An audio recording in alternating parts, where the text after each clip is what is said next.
Bienvenido a un nuevo capítulo de Logística de las Cosas. El día de hoy, como siempre, estamos Ewald Heinzen y Julio Heinzen. Cristian Álvarez a sus órdenes. Vamos a hablar de un tema súper interesante y es el tema, nosotros lo apodamos la muerte del Just on Time. Just in Time. Me corrigieron eso. Just in Time. A ver, creo que lo primero que tenemos que hacer es explicar qué es el Just in Time y de dónde viene. Llévatelo, Julio. Bueno, el Just in Time, mirando un poquito para atrás y acordándome algo de la maestría, nace de Toyota. Que ellos se dan cuenta que en su línea de producción o ellos planean su línea de producción de que cada componente de del carro llegue justo el momento en que se va a ensamblar. Y así eliminando la necesidad de stock, la necesidad de llamarlo así, de insumos parados haciendo nada. Sino llega el pedido y se monta el carro. ¿Y qué pasó con ese cuento, Ewald? Bueno, lo que yo iba a agregar es que recuerdo una anécdota que leí también en mi maestría, y es que Toyota se vio forzado a recurrir a un método porque no podía competir con la fabricación de otros vehículos. Después de la Segunda Guerra Mundial, Japón está prácticamente devastado. Toyota, como todas las fábricas, estaba no solamente destruida, sino que no tenían recursos para invertir en grandes máquinas y grandes líneas de producción como en Estados Unidos en el momento. Entonces ellos tuvieron que buscar la forma de mejor utilizar sus máquinas. Y ellos diseñaron un método para reconfigurar las máquinas más rápidamente, para hacer piezas diferentes. Y si no me equivoco, por eso fue que se vieron forzados a utilizar el método del Just in Time, porque no podían hacer otra cosa. Era hacerla y mándala, a otra y mándala, a otra y mándala. ¿Y qué otra cosa, Julio, pasó cuando hicieron eso después? Tú me estabas explicando ahorita sobre que ellos se vieron forzados, que como se le acabaron los inventarios, a crear un esquema. Mira, en el tema de Just in Time hubo una variación en cuando el tsunami, si no me equivoco, de que se dieron cuenta de que habían insumos que eran muy importantes y que habían pocos productores en el mundo que le suplían esas piezas. Ponte, si es un tema de cable, hay 1000 productores en el mundo que hacen cables. O sea, no era algo que era crítico. Mirando por otro lado, que son los microchips, que habían pocos productores en el mundo que podían suplir sus necesidades, se dieron cuenta de que a base del tsunami, que hubo una interrupción, de que tenían que tener un stock de 6 meses, un año, de esas piezas críticas para no sufrir interrupciones en su línea de producción. Entonces ellos hicieron esa modificación, que más para adelante vamos a hablar de que al parecer no llegó el memo a mucha otra gente que Señor, ¿y cuál es su opinión sobre el Just in Time? Ewald, ¿te iba a decir algo? Sí, un comentario con respecto a eso. Para nuestros oyentes que no saben a qué Julio se refiere con el tsunami, fue el tsunami que atacó las costas donde se encontraba la planta nuclear de Fukushima, que eso prácticamente devastó, inundó gran parte de la zona, y poco tiempo después Toyota se vio enfrentando con el problema de que no podía terminar muchos de los carros por precisamente las vulnerabilidades que tenían en componentes, como mencionaba Julio, de los semiconductores. Ok, entonces, resumiendo, para una persona que no sabe tanto de eso como yo, el Just on Time es prácticamente tener una cadena de suministro o una cadena de ensamblaje teniendo nulo o muy poco inventario, porque solamente compro y me entregan justo a tiempo, que es lo que significa Just in Time, justo a tiempo lo que yo necesito para armar el carro. Correcto. Digamos que el Just in Time es una de 2 estrategias del Supply Chain Management. Una es Just in Time y la otra es Just in Case. Pero eso es nuevo. Pero eso es push-pull, básicamente. Entonces, el tema es que, según ustedes me están explicando, a raíz de la la catástrofe de Fukushima, empezó a cambiar el proceso. Entonces, ahí entramos en el detalle de lo que tú estabas explicando ahora mismo, que está el tema del just in time y está el tema de En just realidad in eso case. es un manejo de la estrategia de just in time. Es el hecho de, como dijo Julio, una estrategia de tú tener todo lo que es esencial de lo que te pararía la producción, stock de eso suficiente como para 6 meses, un año, y lo que no es esencial, entonces tú lo traes según vaya la demanda del mercado. Lo que sería dos estrategias, que sería el push y el pull. En este caso es una estrategia de pull, porque la demanda te jala el inventario. La estrategia contraria, que es la de push, la oferta empuja la demanda. Entonces, cada una tiene sus virtudes y su contra.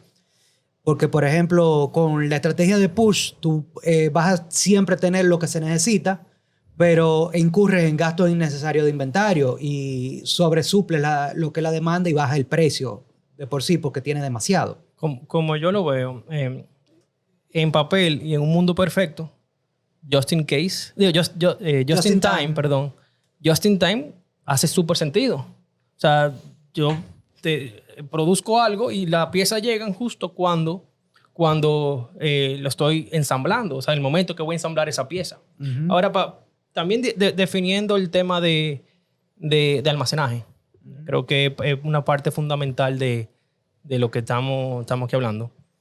¿Qué es un almacén? La definición mía, que quizá me estoy clavando el cuchillo, para mí un almacén son 4 paredes para yo cubrir ineficiencias en la línea de producción y en el consumo. Yo diría que para cubrir las necesidades, la ineficiencia tú tienes cuando tú tienes demasiado inventario almacenado para lo que tú necesitas. Hay una forma en que uno hace un análisis de cuando tú tienes un overstock, pero cuando tú tienes almacenado lo que tú necesitas para cubrir tu demanda, tú no tienes ineficiencia en almacenaje. Pero ahora, en el caso, siguiendo la línea tuya, entiendo en parte lo que tú quieres comentar, que es que tener un almacén, o sea, 4 paredes lleno de mercancía, significa una cantidad de dinero detenido ahí que podría evitarse si uno aplicara teóricamente el just in time. Básicamente lo que quiero decir es que o se está produciendo muy rápido una pieza que tengo que tener un stock de esa pieza, o no la estoy consumiendo tan rápido como estoy produciendo. Obviamente, en un mundo perfecto. Sí, en un mundo imperfecto como lo que vivimos, entiendo que la necesidad de tener un stock es sumamente necesario. Sí, porque mira, por ejemplo, en el caso de nosotros que vivimos en una isla.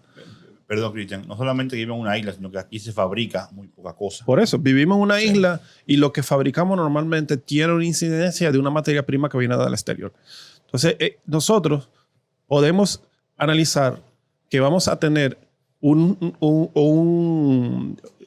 mercancía aquí en un tiempo X, tomando en consideración el transporte marítimo. Sin embargo, eso varía mucho. Y más ahora.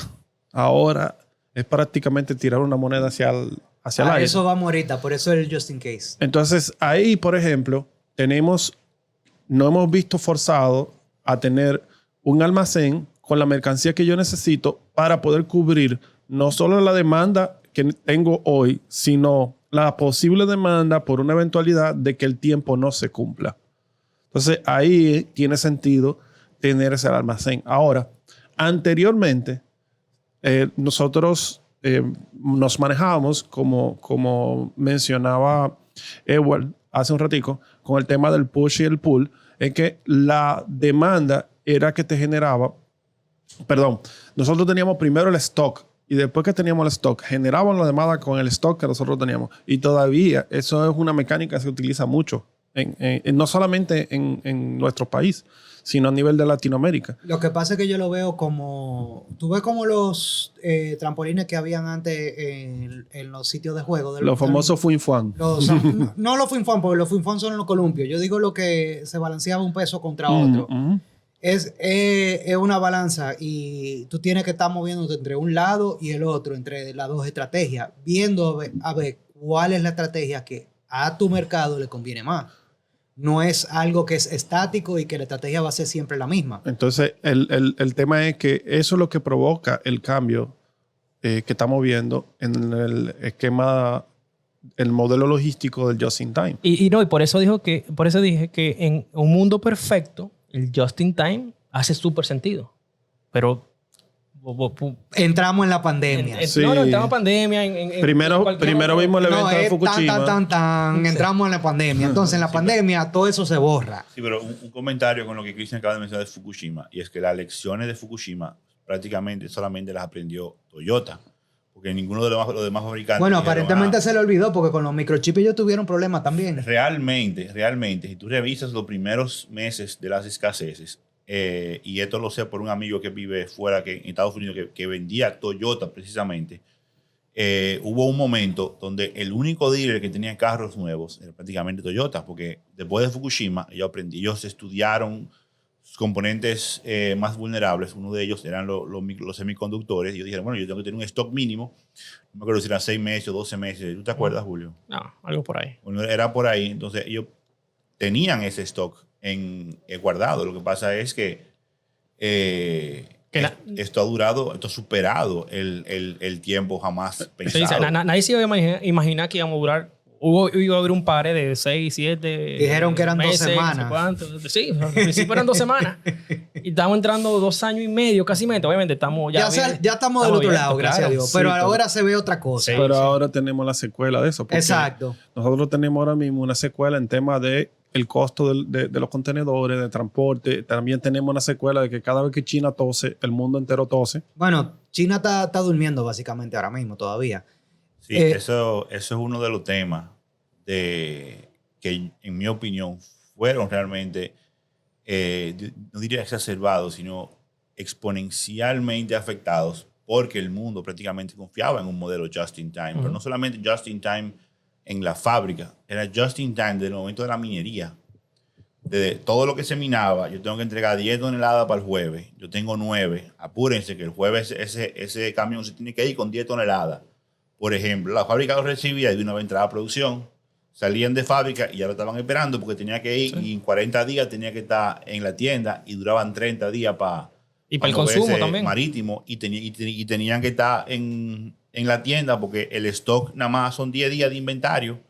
Si ese stock no está ahí, no se va a vender y perdemos dinero. Entonces el resultado de eso fue que de repente no había papel de inodoro porque la doña de la vecina se lo llevó todito. Entonces ahora el que vende es el que tenga papel de inodoro disponible, no importa el precio. Exactamente. Entonces, todo esto fue, repito, en mi opinión, que fue creado por una estrategia just in time que, como dice Julio, funcionaba bastante bien. Era como un motor de un carro que va girando a muy altas revoluciones y el vehículo avanzando, pero de repente se pincha una goma y el motor hay que apagarlo. No, yo creo que fue una bujía que falló. Bueno, póngalo como tú quieras, se disparó una bujía, el motor, un desastre, y todo eso fue afectando, pero fue afectando desde el momento de la minería, porque de repente, que en Australia se redujo la operación minera y ya no están produciendo el componente que tienen que mandarlo para China, porque en China es que lo convierten en otra cosa. Pero ya lo tienen listo y China cerró. ¿Qué hago yo con este material? Entonces yo paro la minería porque tengo material que no sé qué voy a hacer con él. De repente abre en China, pero ya Australia está cerrado, ya no lo pueden mandar. ¿Okay? Un paralelo de eso son las navieras. O sea, cuando pasó eso, la naviera empezó a devolver barcos a domano y a venderlo. Exacto. Y a reducir la capacidad de contenedores, inventario. Y de repente Asia abre, vamos a exportar todo lo que tenemos aquí parado. De tanto los contenedores parados llenos en Estados Unidos. ¿Y a dónde lo mandamos? Porque Estados Unidos está cerrado. Entonces, miren, hasta ahora tenemos un just in time que funcionó bien, vamos a decir, hasta el evento de Fukushima y posteriormente la pandemia. Fukushima solamente afectó a Japón y la pandemia afectó a todo el mundo. Sin embargo, ¿qué pasó después? O sea, ¿qué tenemos al día de hoy? ¿O qué podemos hacer al día de hoy? Lo que se está practicando con el resultado de que las navieras no tienen espacio, no tienen equipo, los bookings duran un mes, se están haciendo pedidos en masa y se está esperando a que haya salida en los barcos. Una vez llega aquí, tú tienes que tener el triple del inventario que tú tenías antes. Decimos que para artículos de casa, artículos de consumo que no son comestibles y no son perecederos, usualmente se está teniendo ya 6 meses de inventario. Por eso hay todo el mundo buscando espacio de almacenaje. Y que no hay espacio. Y no hay ya, o sea, es demasiado para lo que estamos buscando. Y para lo que es perecedero, que es todavía más crítico, entonces antes se tenía un inventario de 1 mes. Ahora se tiene que tener inventario de 3 meses de mercancía para poder suplir. Digamos que la temporada de Navidad se empezaba a trabajar en octubre. Ya nosotros estamos viendo la temporada alta, ya, o sea, ahora, para diciembre. Estamos en junio, julio. Ajá. Sí, Y estamos viendo la temporada. O sea, está empezando ya o sea, no digamos que está empezando. En el país entero no hay un almacén refrigerado de 3PL que tenga espacio. Que Sí, por lo menos tienen 4, 5, 6 contenedores fuera esperando. No solamente almacenes refrigerados, también estamos viendo que los almacenes secos, o sea, los no refrigerados, se están vendiendo como pan caliente. Yo he hablado con varios real estate agents y me dicen, porque no hay.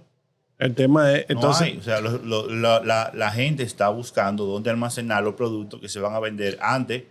Bueno, en comestibles es 1 mes, pero en otro tipo de productos eran 3, 4 meses. Ahora Cuña, estamos tenemos viendo- espacio nosotros.